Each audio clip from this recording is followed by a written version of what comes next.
La faula va, la faula ve i dels 40 sèniors, de la Mercè Escardó i Bas, us en contaré. Hola, em dic Mercè Pelai i Escardó. Sí, Escardó, com l'Escardó, la sènior de la que us vull parlar. És que és la meva mare. Us podeu imaginar que em fa molta il·lusió fer aquesta càpsula. I també suposo que us podeu imaginar que la meva infància va estar plena de paraules, de contes, de poemes, de cançons. És una cosa que segueix fent ara amb els seus nets i amb els nens amb qui té contacte encara la Mercè.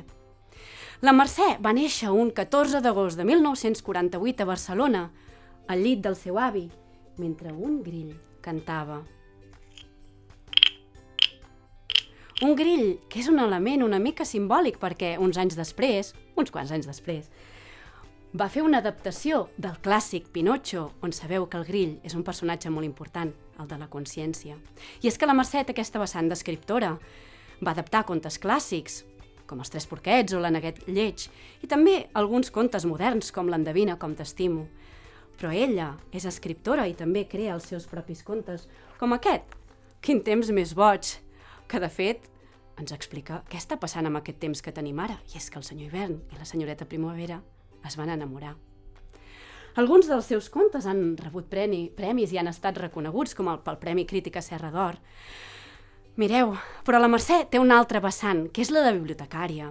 I allà li surt aquella nena salvatge que corria pels camps a l'Ametlla quan era petita. Allà va crear i va inventar tot el que li semblava que podia servir als nens i a la literatura infantil i juvenil. Va crear la primera biblioteca d'Espanya, sí. I també va fer moltes altres coses per poder encomanar la seva tasca i aquest respecte i aquest amor que sentia, com la seva bibliotecària, que havia estat la seva mestra, la Concepció Carreras. Es va inventar, ho va descobrir, segons ella, el va trobar enganxat a sota d'una taula amb un xiclet, el fullet, també la bèstia que encomanava les ganes de llegir, el pla de lectura per portar contes a les escoles. Anava a veure els nens a les escoles d'educació especial i també els joves que estaven empresonats a Til·lers. Portava poesia a les residències i va crear un certificat d'especialització en biblioteques escolars infantils aquí, a Vic, amb la Universitat de Vic. Els nens crescuts, els que són tan grans com jo, de la biblioteca, quan se la troben, s'emocionen.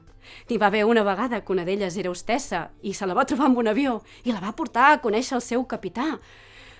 I li va dir, és que ella ha estat la meva bibliotecària de capçalera. Quina il·lusió m'ha fet poder-vos contar una mica més de la meva mare. I catacric, catacrac, la faula i els 40 sèniors, que el cor ens han robat.